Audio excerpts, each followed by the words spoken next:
Good morning. Oh, looks like we have the faithful today.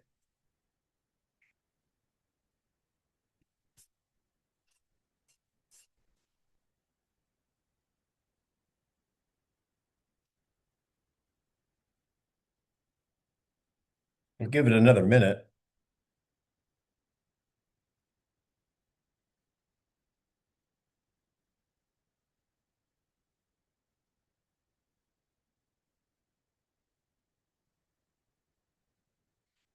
All right, let's go here.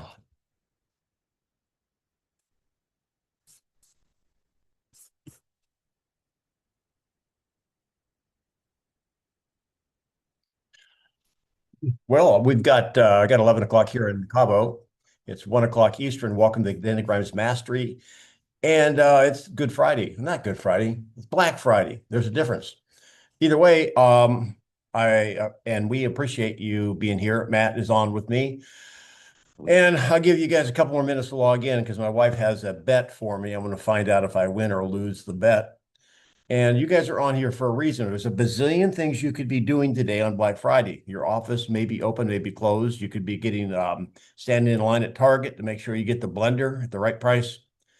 But you're here. And so we want to make this hour. If we're going to take a full hour, we'll take the full hour if you want us to. What do you want to learn? So you're here for that.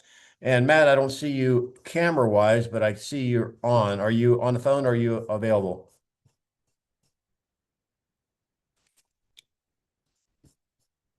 There he goes. It'll come off mute. Did you get a new computer for Thanksgiving, Ooh,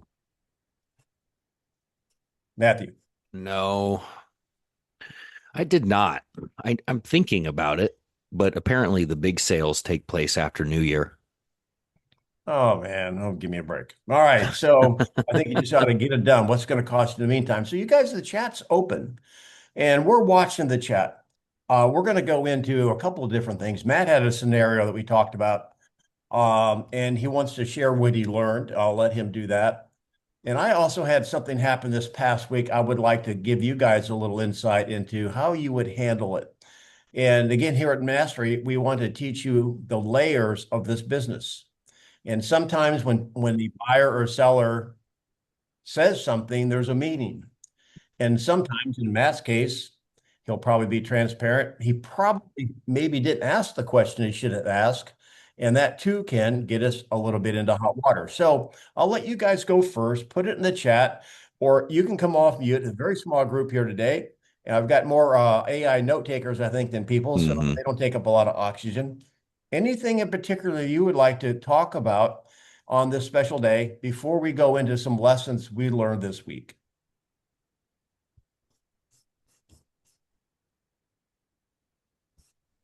Well, I'll let that happen. Maybe it will happen. So, Matt, I'll let you go first. You told a little bit about it. Maybe you talked a little bit about it last Friday. I can't really remember, but you had an interview with someone, a seller that wanted to go out and buy a house, but they had to sell their home first. And what I remember, they wanted to make offers contingent. And again, this is nothing unusual. You've handled 100 times, but you had an aha, maybe because you omitted a question, you've now learned to put it in your repertoire.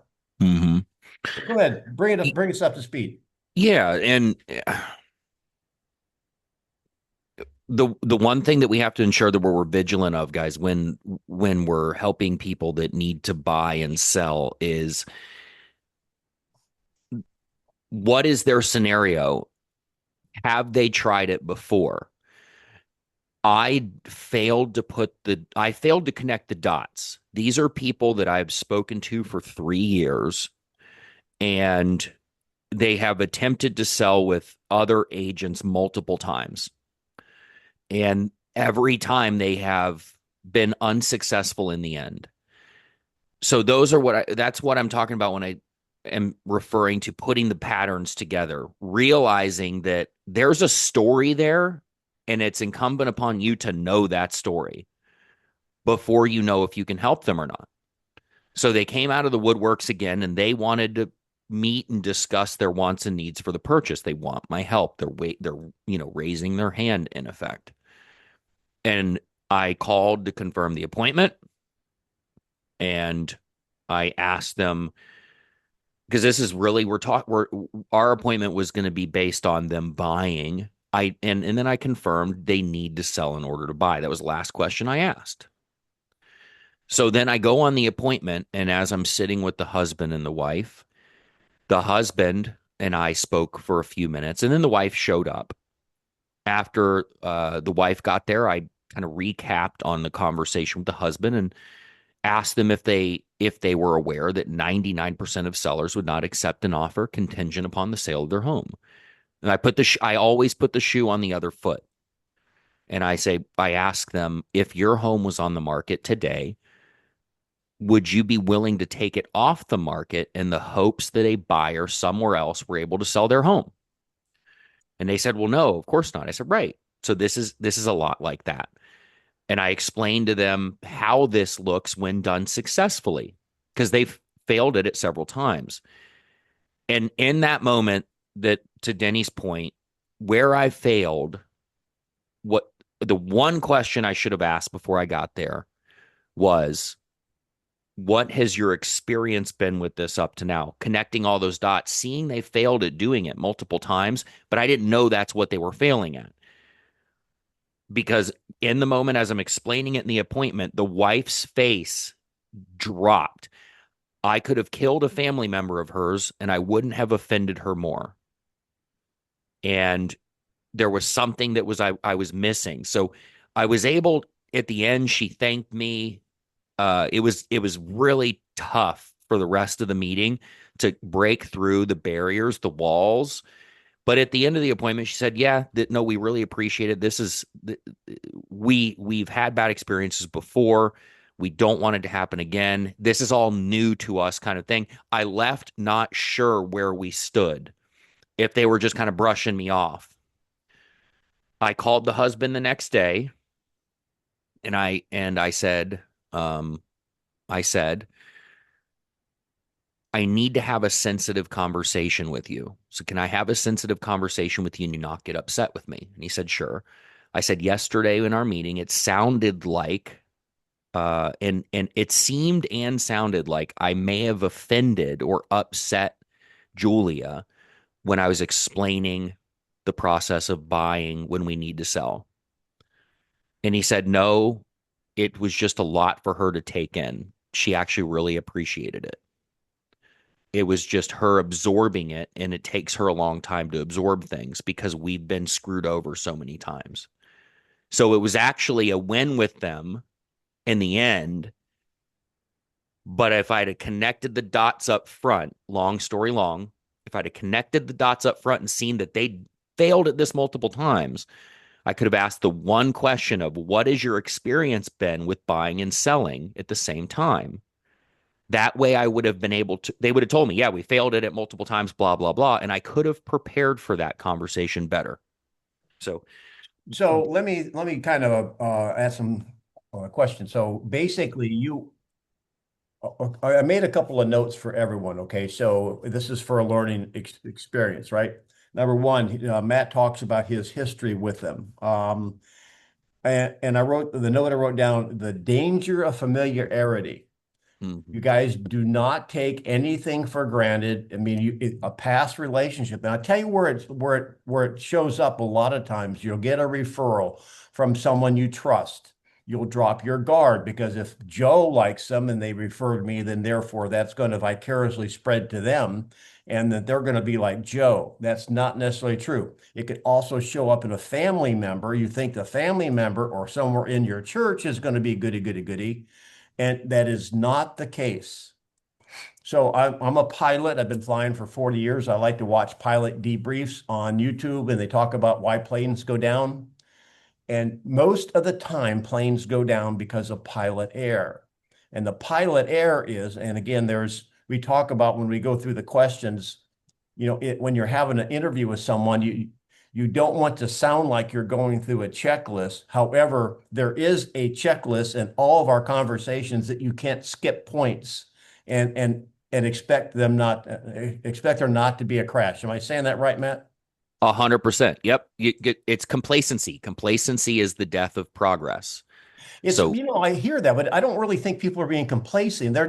You're assuming because of past relationships or something, you're dropping your guard. And mhm. complacency could be a synonym, but I don't think it's intentional. It's kind of like if your mom's talking to you, you probably don't expect her to yell at you for no reason.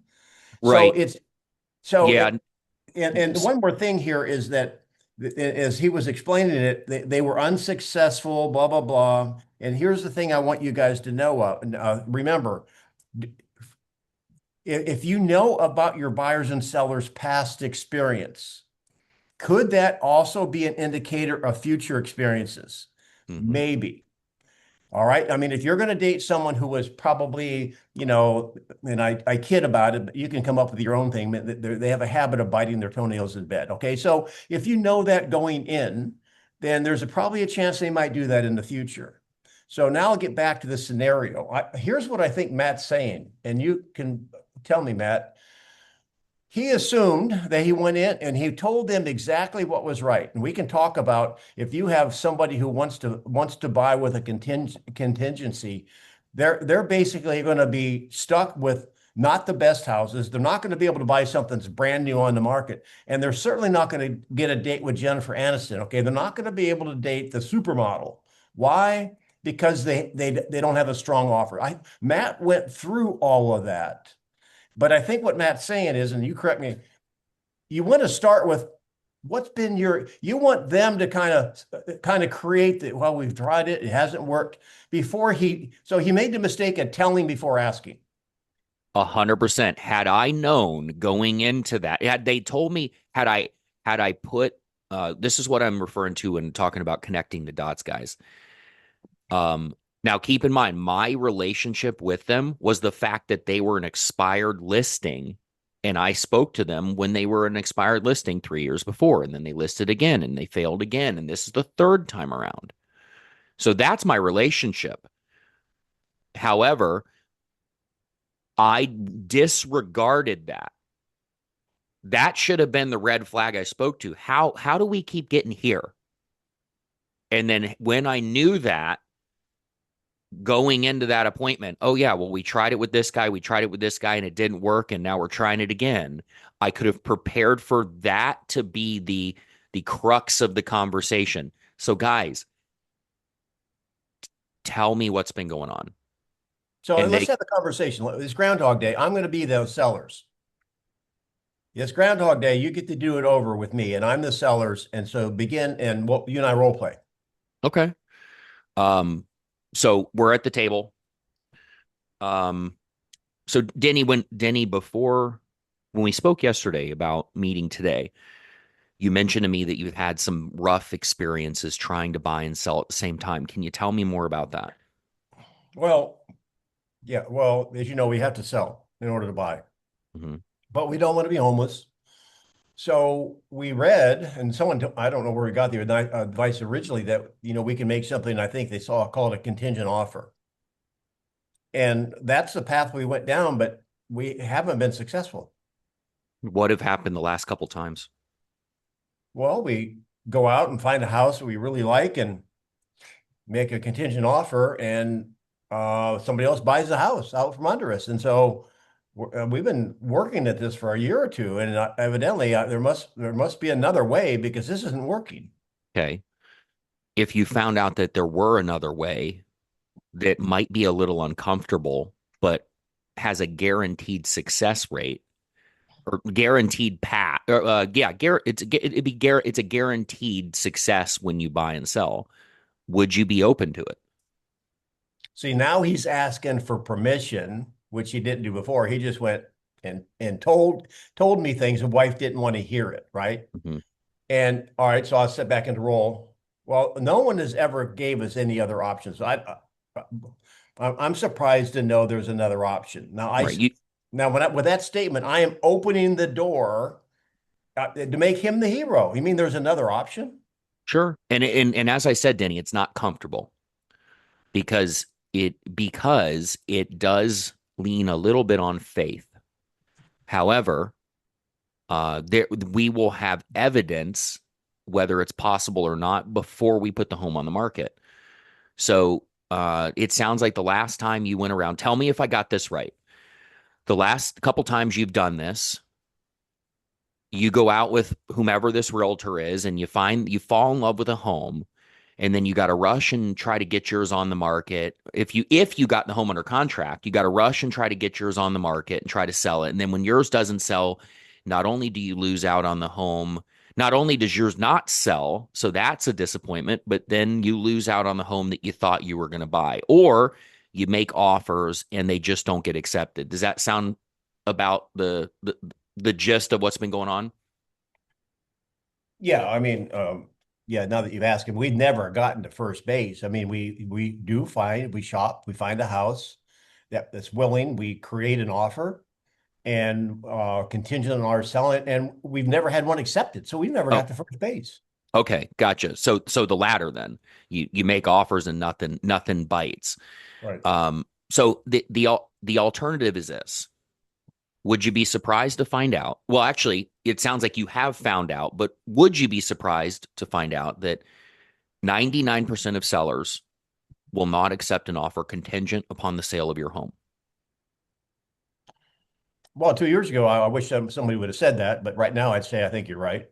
Right. If we had your home on the market tomorrow and we had two buyers come to us with offers, one was contingent upon the sale of a home that wasn't on the market, and the other from one was from a buyer that had a pre-approval in their hand and they didn't have to sell anything on God's green earth.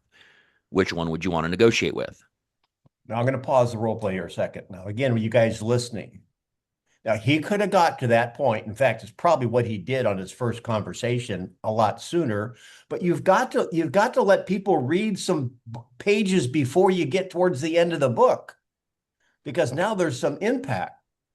And besides, I mean, when he can sense my frustration, and he notices tone, he's being empathetic, and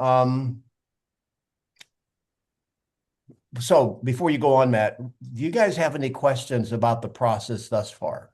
This is why, exactly why, we do not teach memorized scripts. If someone's got to go to your house, the first thing you want to ask them is, where are you? I'll help you. I'll give you directions. But Right. one set of directions won't work for everybody. So Right. there's And no memorized conversation. It's about asking where they are and then leading them to where they need to be. yep. And I didn't, and to Denny's point, not to parrot too much, I never asked where they had been, where they are, where they had been. I assumed it.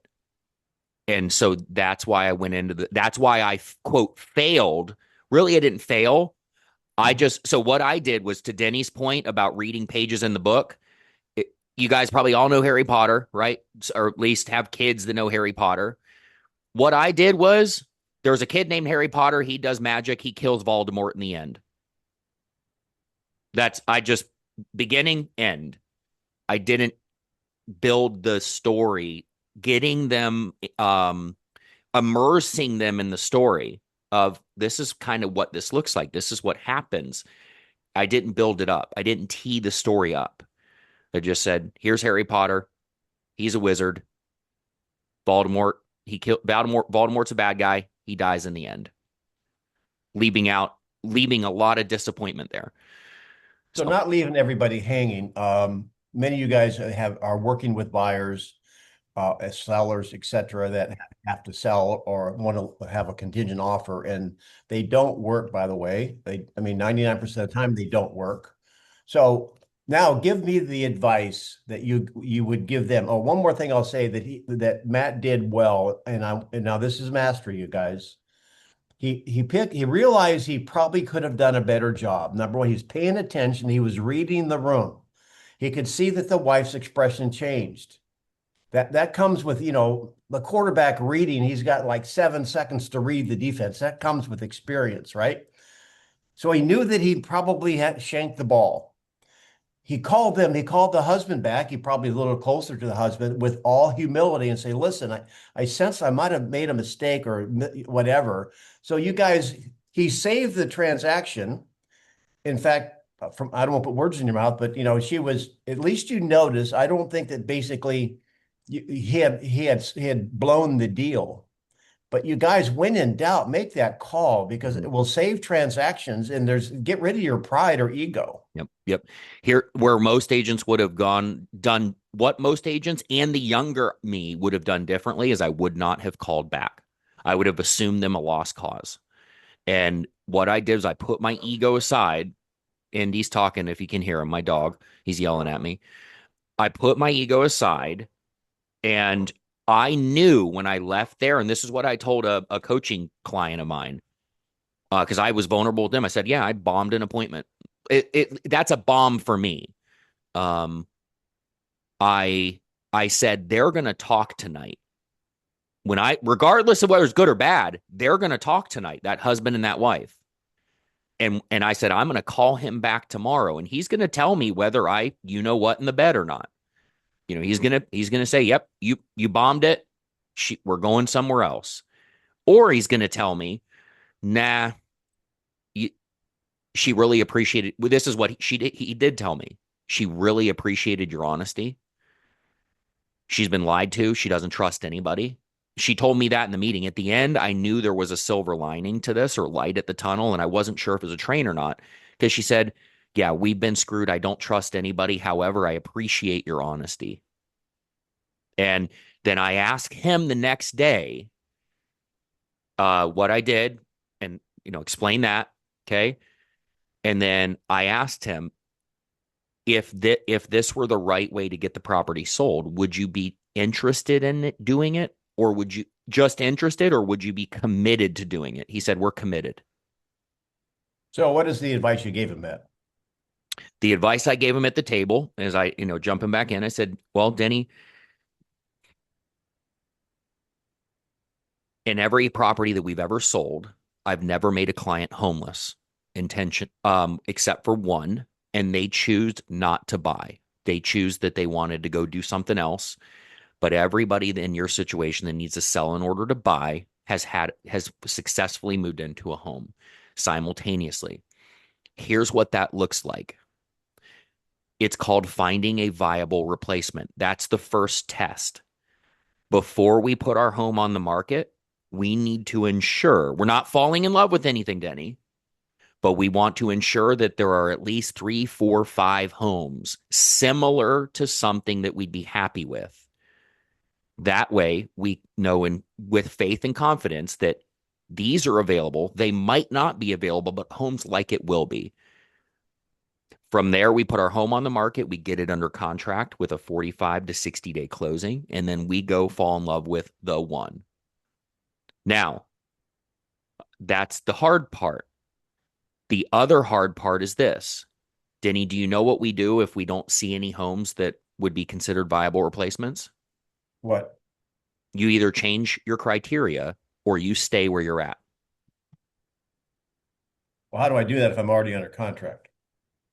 What do you mean? Well, you said we put our house on the market.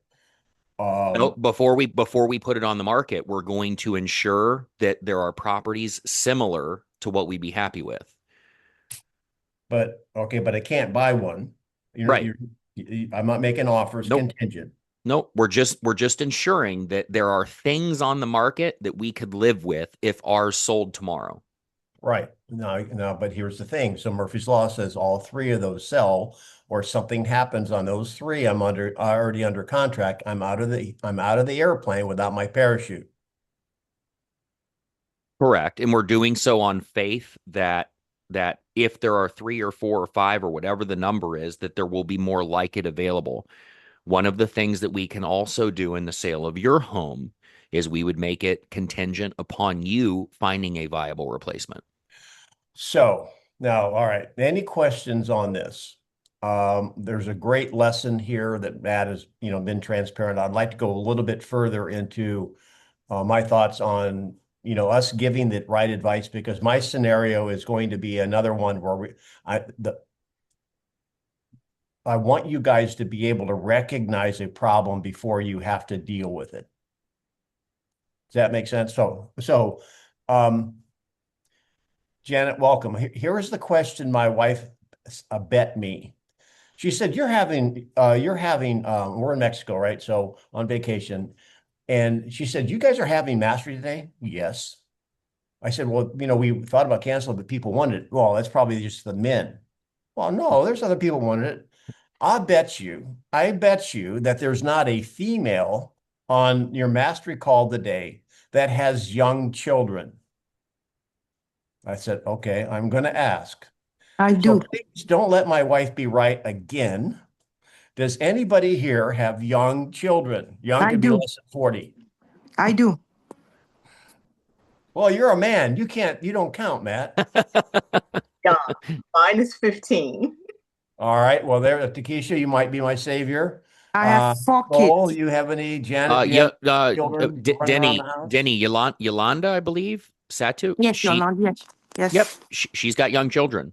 I have young children. All right. So you have made my life.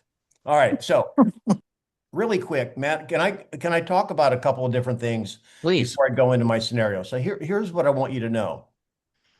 A contingency is from a buyer's perspective, a lot of the agent's perspective, is a tool. It's like making a flint arrowhead out of a rock. It's primitive.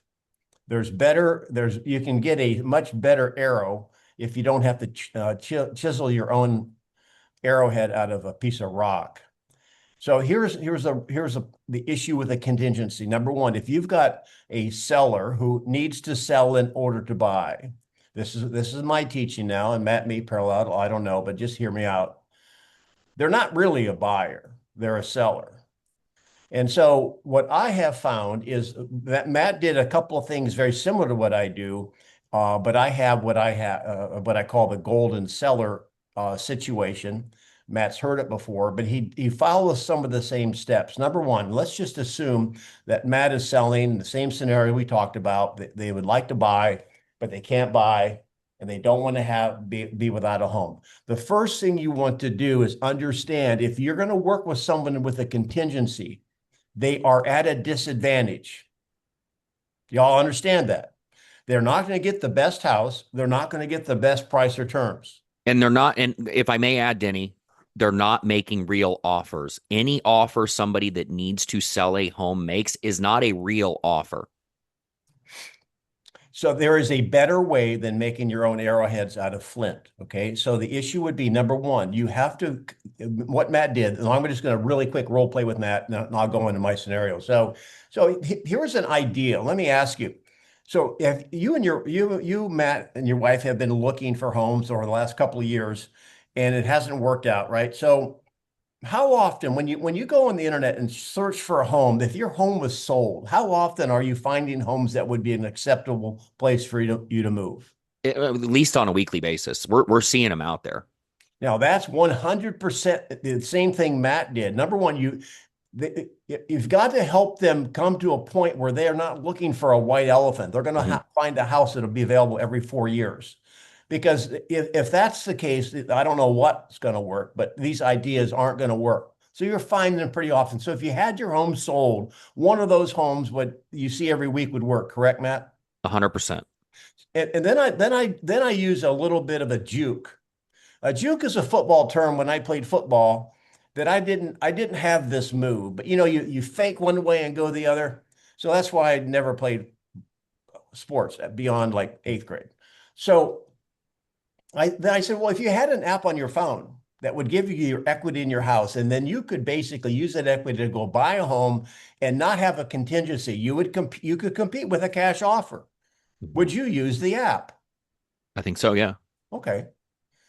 Well, I tell you what, there really isn't an app, but there is a process we can go through to do that. Would you like to hear about it? Now, Yes. I'd ask, and so then I'm going to go into the golden seller.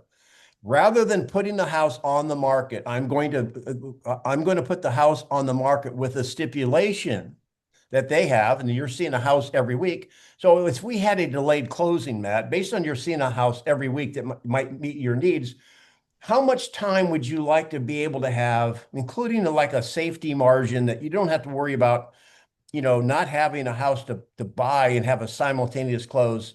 if we had a delayed closing or had a closing that they let you stay there for a period of time, how much time would be comfortable for you? I mean, based on the rate we're seeing, the velocity at which we're seeing properties, Denny, that we'd be happy with, I think we'd be okay. You tell me if I'm wrong. I'd be okay with like a 60-day, because I'm seeing them every week. So if we get ours under contract, we could get one locked up pretty quickly. Yes, okay, 60 days. But again, keep in mind that so if you had maybe a buyer would let you stay there 60 days or sooner with that. I mean, so if you found one in 1 week and you could be out in 30 days, would that work for you? Sure. I said, well, congratulations. I'm making this shorter because I want to get into something else. You're what we call a golden seller. They're a golden seller. Now, notice I don't say a golden buyer. Everyone wants to be a golden something, except a golden calf. That wasn't so good for Moses. However, they're the golden seller, right? So what if we advertise for a buyer for your home that will give you up to 60 days in your home? And because there's buyers out there, gang, that they don't want to close right away. They would love someone who takes care of the home. So that's the golden seller program. Have you ever used anything like that, Matt? I do. However, we don't. Ours is a little bit different. So I'll say no, I don't do it that way. However, what I do similarly or in the same vein is we'll get it under contract with a long closing. So their sale under contract with a long closing. And then we would make offers contingent upon the closing, not contingent upon the sale of the home. And in that scenario, what I will do if we're selling your home, Denny, is I'll write into the additional terms that this sale contract is contingent upon the sellers securing a purchase. Okay, but I'm going to push back on you now. Now you're weakening that seller's position. It's not a contingency, but there's strings, there's barnacles attached to that offer. Yes. That I think if you went with the golden seller program, it'd be much more effective, guys. The program that Denny's talking about, I'll poke holes in that bucket. Just one hole in that bucket.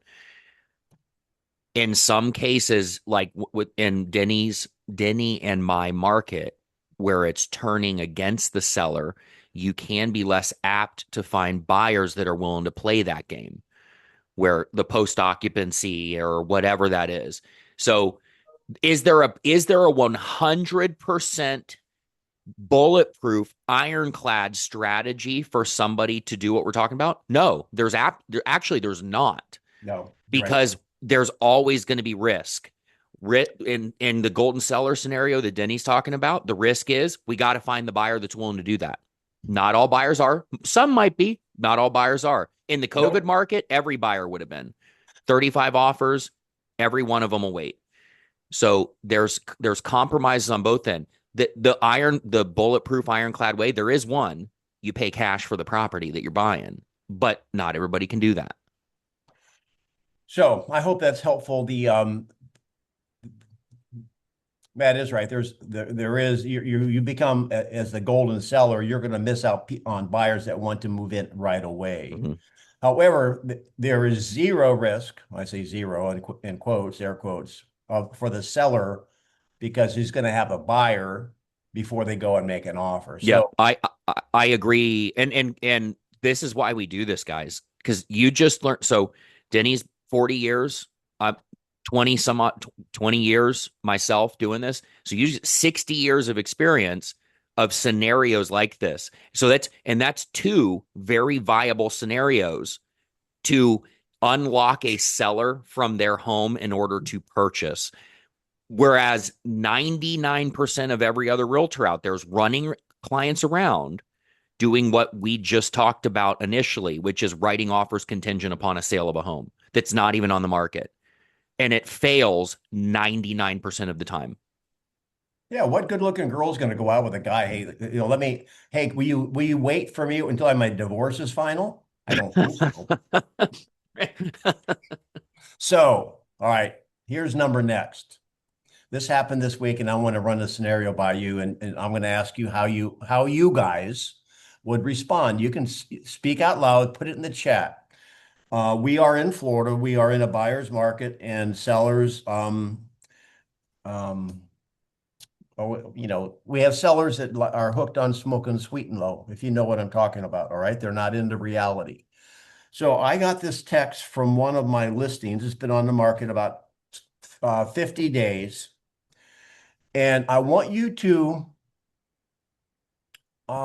share with us, Matt and I, how you would respond, because there's a message in here that most agents would miss.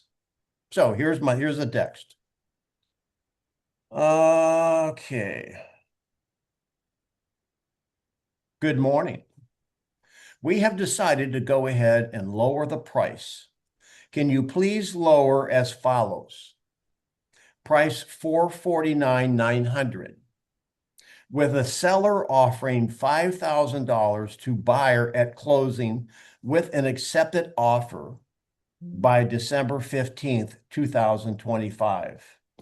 Please let me know when this is complete. So I wanted us to talk about that a little bit, because going back to what Matt said a minute ago, there's 99% of the other offerings, agents out there that would just have been obedient. But you're missing something. Who wants to talk about it? Can you read that again? I'm processing that. Okay. This is from the seller. Good morning. We have decided to go ahead and lower the price. Can you please lower it as follows? Price it down to $449,900. It doesn't really matter what it was. That's what they're asking me to do. They're going to lower it to $449,900. And with the seller offering $5,000 to buyer at closing with an accepted offer by the 15th of December. So she's lowering the price, then offering an incentive to the buyer of $5,000. So what's going through your mind? I'm happy to coach you on this if you have some questions, you have some thoughts, but this is a landmine. Yeah, and it's funny, Denny, when you say that, because and guys, please know I don't mean this derogatory or judgmental towards anybody on this call, but I can guarantee you most people on this call and most people would just say, "Oh my God, they want to let's reduce the price, baby. Let's, like no questions asked." And it's interesting that that's kind of the landscape that we're in. That they just, oh, sure, any price reduction is a good price reduction.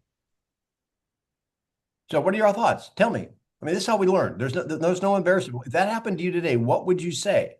What would go through your mind? This is why we're here. I don't want to just tell you. I want you to think about it.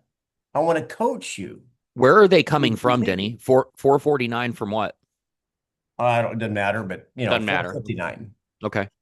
I'm trying to figure out where they came with that specific number, that Okay. 449,900. That's my first thing. Okay.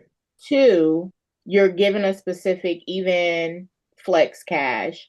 It's like, what is your motivation to do this now, and why by December 15th? That would have been my initial thoughts before I lower anything. Yeah, I actually like your two questions essentially. Takesha, what I'm hearing is, what's the significance of the price reduction? One, what's the significance of the date? Number two. So what would be your theory there? Takesha? Yeah. I'm thinking they're talking to someone else, whether it be another realtor or whether they have friends with realtors, because that 900, that's a technique I use when it is that I want to get into certain brackets of pre-approvals. So I'm going to start there. Hey, thanks for the text. Where did we come with this number? Like, why this number? Okay. Fair. I tell you, you did say something very interesting, and I had the thought, when your sellers start coming up with ideas, you should be wondering, who are they talking to, or who is talking to them? It might be Chat GPT. It may be a neighbor they play pickleball with that's a real estate agent, or whatever. So always have that antenna up. Someone is coaching them, and when someone's coaching your clients and you're not involved in that conversation, the problems are heading your way. Mm-hmm. So that's good. What else, you guys? So I'll put you I'll tell you my next message here, and then you tell me what you think of my message. Good morning and happy Thanksgiving. I think I said. It is time to reposition. However, offering $5,000 to a buyer is not the best strategy. In this market, the buyer assumes that's going to happen anyway. Mm-hmm. The $5,000, if you're willing to give away the $5,000, you're better off to lower your asking price by that $5,000 and see if that attracts attention. Offering the bonus and not displaying that on the price is almost hidden and will have little to no effect. Happy to discuss if you want. See, what they're trying to do is offer an incentive, trying to motivate buyers to act with urgency before the 15th and pay $5,000 for their closing costs. This is a $500,000 property. Now, would you guys, not Matt, of course, would you guys have responded by that way and let them know, okay, the repositioning is a step in the right direction, but they could be offering $50,000 towards closing cost, and it wouldn't even show up. Why? Because the search engines are the searching price. Hey, Alberto, you came off mute. Did you have something to share, brother? No, I mean, I was wondering when the seller comes with that idea, we are offering $5,000 as a bonus to the buyer's agent because they have urgency to sell, because during Christmas time, I mean, people is thinking about the celebration, but they don't thinking about buying, and probably they want to catch the opportunity with there is a less competition, Well, they're offering it to the buyer, not the buyer's agent. So they want to give the buyer a $5,000 concession, and reduce the price by $5,000. But your point is still valid in this scenario too. Got you. I mean, if the buyer is offering $5,000, I mean, probably the buyer is going to ask for more discount because Exactly. I mean, yeah. I mean, Yep. if you can give me $5,000, probably you can give me 10 or 15,000 or $20,000 rebate. Yep. That's the point. 100%. You're right. You need That's to sell and I need to buy. Yeah. Yeah. That's the exact point Denny was making. It's assumed that, the seller concession or whatever you want to call it, that's assumed in our market. Yes. She then responds right after that. I'm giving you a play-by-play here, guys. We're trying to use, quote, time is of the essence, unquote, to entice them to make an offer quickly. So I think someone's giving them advice, and this is antiquated advice at best. So now they're trying to create some urgency. Nothing wrong with that. However, we have taught enough on this mastery call, and I'm going to ask everyone but Matt, because Matt knows this in his sleep. If you want to create urgency, what should you do? Somebody, please make us feel good. Urgency is spelt with a P word. Takesha knows the answer. What is it? I can see it. I saw it hit your brain. It's there. You've got it right. You dropped the price. It's positioning. Oh, I'm sorry. Position. No, price. You're right. It's positioning. Yep. So then I went on to say, and again, I'm standing up. Now watch it. We'll draw a bow here in a second. Now they're trying to create urgency, so they're thinking they're doing the right thing. And I think, Takesha, you're right. I think someone's talking to them or they're chatting with GPT. I said, I understand, but if we're not getting a lot of activity, we're an outcome one, low to no showings. That price, it was a modest price change. It was like 10 grand and the $5,000 in incentives. I said, it's not going to move the needle. So my point, you guys, I mean, we are the doctor, they're the patient. Are you willing to find a way tactfully to let them know it's not going to work versus just say, yes, ma'am, yes, sir, Yes, Yeah, ma'am. if you come into my office I know Denny's brain was going to an analogy. You come into my office and I'm a heart surgeon and your arteries are clogged to the nth degree. You can't get a drop of blood through them. Me giving you a baby aspirin is not going to cure the problem. So it ends here, and this is how she says it. Fine. I get that from my wife sometimes. Fine. And of course, there's no tone in text, right? But it says fine. If you don't want to do it, then just lower the price to $449.9. Now that is dangerous right there. Just like the seller when you're in a listing interview and the seller says, "Well, you said that you said you like that price that we talked about." You've got to push back on that. And then this is my response. I go back and say a better strategy would be to take down the price to $5,000 now, and the lower price is they'll be seen by all the potential buyers. Okay. Then I addressed, you said, if you don't want to do it, I address that. It's not a question of not wanting to do it. It's a question of what's best for you. So do you want us to take it down to 449.9 or not? Now, I'm standing up because I'm the professional. I'm not allowing her to get away with that statement. Well, fine. If you don't want to take it down, then don't take it down. It's not about me not wanting to do it. I'm doing this for you. I'm not giving you the baby aspirin for clogged arteries. So what are you guys hearing on this? Janet? I'm just concerned that she's given away her house. Otherwise, an investor will walk up and say, "Well, I'll give you XYZ. I'll give you 400,000." They think you're desperate when you put a date on it, December Oh, 15th. okay. You're talking about the date. Yeah, I not to push back on Janet. The date's not the relevant thing here. Well, maybe there's well, no, Denny answered that. The date was to create urgency. The date was irrelevant. So it's not a matter of them wanting to give it away or anything like But it's that. the buyer that makes that decision. They Right. look at that and say, "Oh, wow, look at here." But here's the thing Janet, you're right. The buyer just make the decision. But here's the thing: if a seller says, "Hey, I'll give you $5,000 off," or whatever it happens to be, if you have an offer by the 15th, are you actually saying then if it comes in on the 17th, they're not going to do the same thing? It's Well, ridiculous. well, Denny, it's funny that you say that because when you told me the 15th, I was laughing inside because I know you've seen this too in your MLS. All of in the realtor remarks where it'll say, and even back in the day when the market was crashing in 04 to 09, all the incentives and cruises and TVs and all that crap that they used to buy if they had an acceptable offer by January 1st, and it's like April already, and it's still in the realtor remarks. So to your point, if it's not sold on the 15th, you mean to tell me that you aren't going to do this? That's why I don't like all those create urgency scenarios. Or you know what creates urgency? Ensuring your position correctly. That is the only.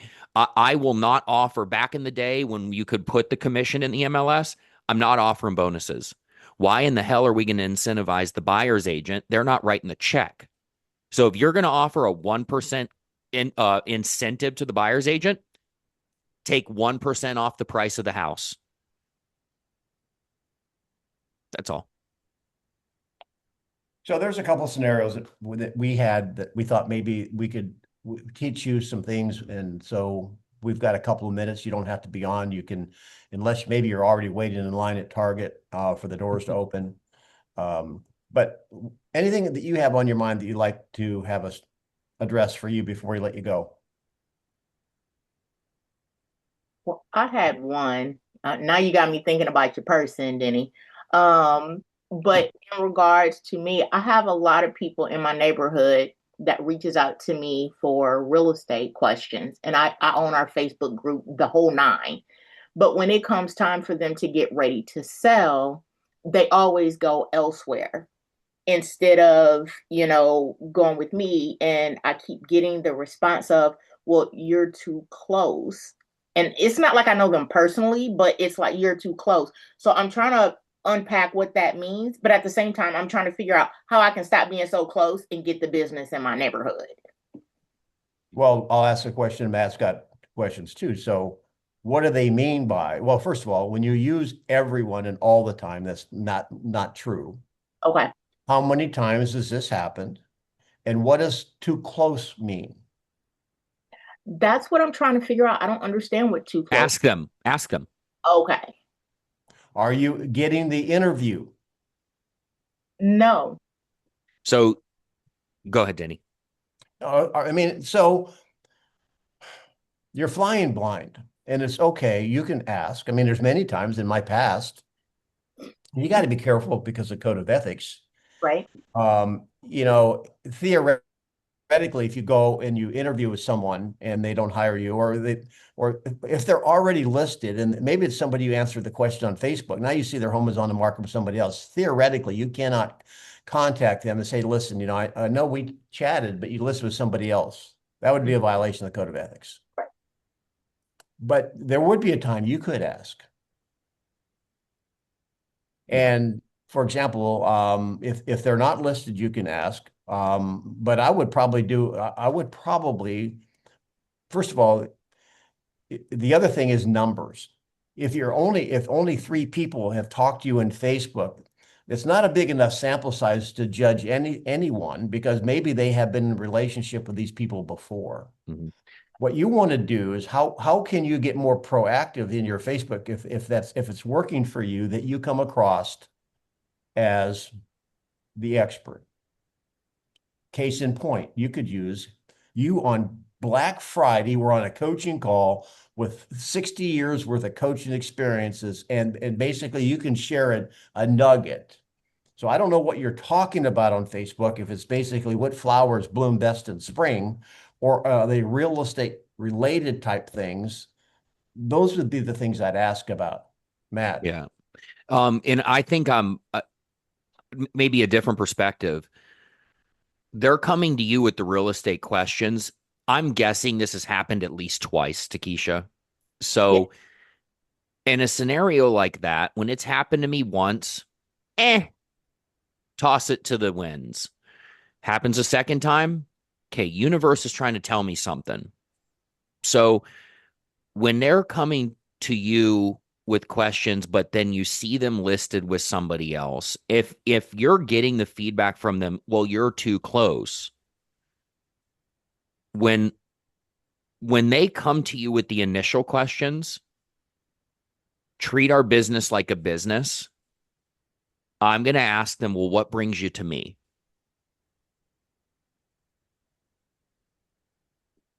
And then if you lose the listing, and they're having a conversation with you, like I agree with Denny, there's ethics there. Mm-hmm. I would want to know, what could I have done different to earn your business? Or if they say, well, it's because you're too close. Well, when you say too close, I want to grow from this and learn from this. What does that mean? I'm just giving you the questions to ask. And then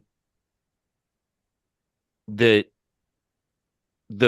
try to do the heavy lifting on the front. Okay. That meaning as soon as they come to you, why the hell are they coming to me?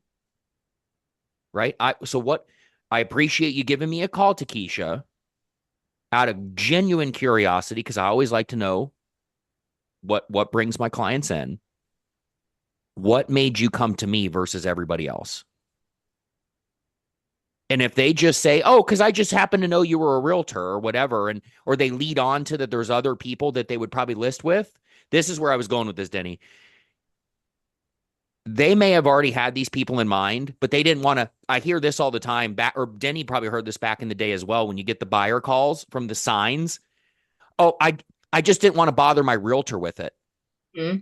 I used to get it all the time back when the sign calls are more relevant and prevalent. I didn't want to call. How often did it happen? How often does it happen? Yeah. I'd say at least once or twice a week. Again, I own our Facebook group, and there's only like 150 people in our subdivision. Well, I have a black hat side of me. Now, I would do a little bit of looking around and find out the people that are listing and do an Mhm. MLS search and find out, are they prevalent in that neighborhood anyway? Okay. And maybe someone is taking Matt's advice and they see the question, they're then reaching out to them to find out why the purpose of it. They're basically stealing your fruit. Yeah. So they're not. These people don't even live in our neighborhood. I know pretty much what everyone does in the neighborhood. There's literally only one other realtor in my neighborhood, and she's not even active.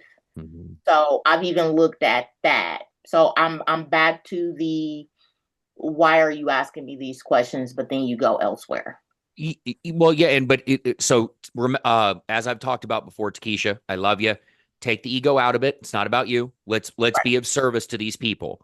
So, how can I serve you? Mhm. But more importantly, what made you come outside of the fact that I own the Facebook group? What made you come to me?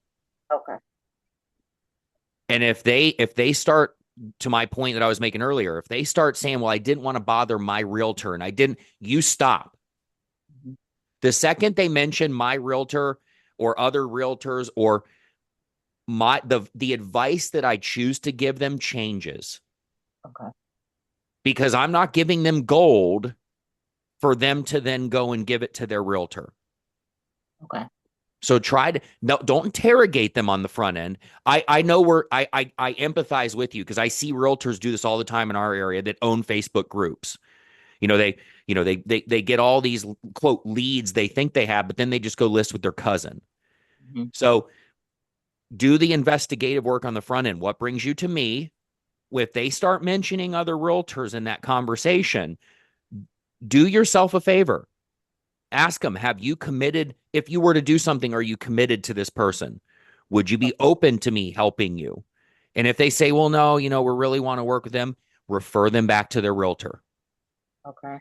Like right then, before you give them gold, refer them back to their realtor. Because here's the other thing. If I was their realtor, Takesha, been doing this a long time. I've sold a lot of property, and I say this respectfully. There's some things you probably don't know or probably do know that I know. You do know that I don't know, but I know a lot too. I'd be pissed if you were giving them advice. So refer them back to their realtor. Okay. And congratulations, you're doing something right to have interaction. A lot of people aren't having any interaction. So Mhm. you have to fine tune it and make that interaction work to set up an appointment. Yep. So we got a minute. Anybody else? Adriana. Hello. Yeah, Nicole. I have Al. done I have done everything wrong. No, I you're not. committed overpriced to get it. Then month later decrease the price. Then another month decrease it again. And now we are at market price, even below market price, and received an offer lower, even like for 100,000. And I was thinking to entertain it because I'm thinking, well, at least if we have some back and forth.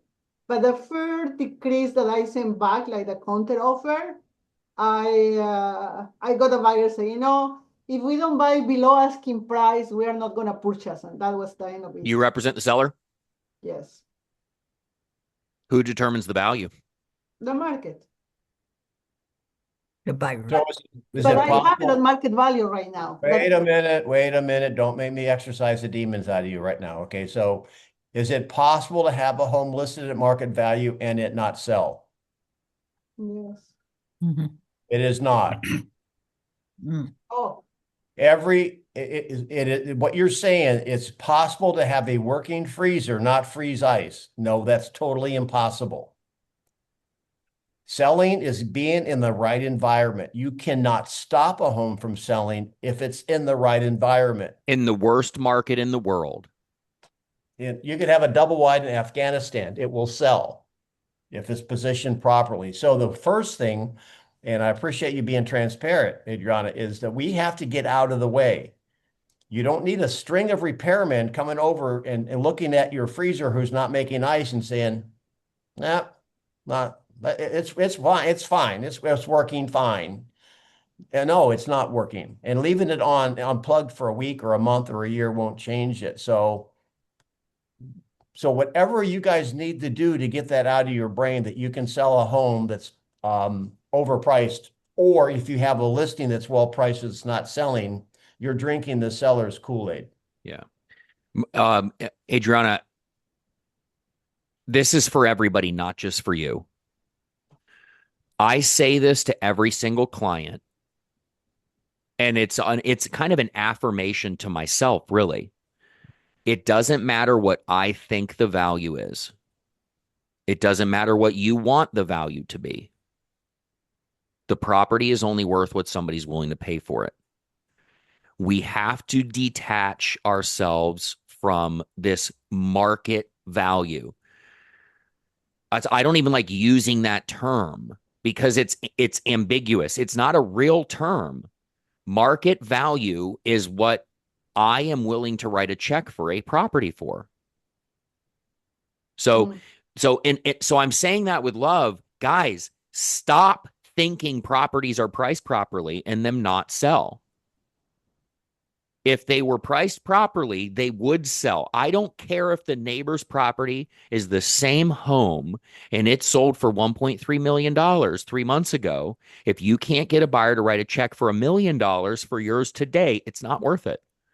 The market has moved on. Markets are always fluid, always fluid. And it doesn't matter what happens with homes on that street. The market will determine what a property is worth. So you have to detach from that. It would be a great experiment before I guys let you go. It'd be funny if you kind of make a mistake, and I say this tongue in cheek.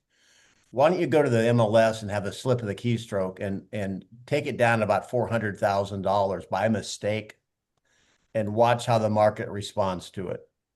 The crazy thing, Denny, is, I'm sure you've had this before. You have a buyer set up on a home finder, right? Through the MLS. How many of the mistake listings that Denny's just talking about makes your phone ring for your buyer? I've had it happen 100 times in my career where the buyer, the listing will get launched, not my listing, just a listing. Adriana put the price in wrong. I get a phone call from Denny in Colorado, and he says, "Is this price right?" Immediately after it went on the market. And before I can even go back in the MLS, they change it. And they put it at 120,000. They mean 1.2 million. Yep.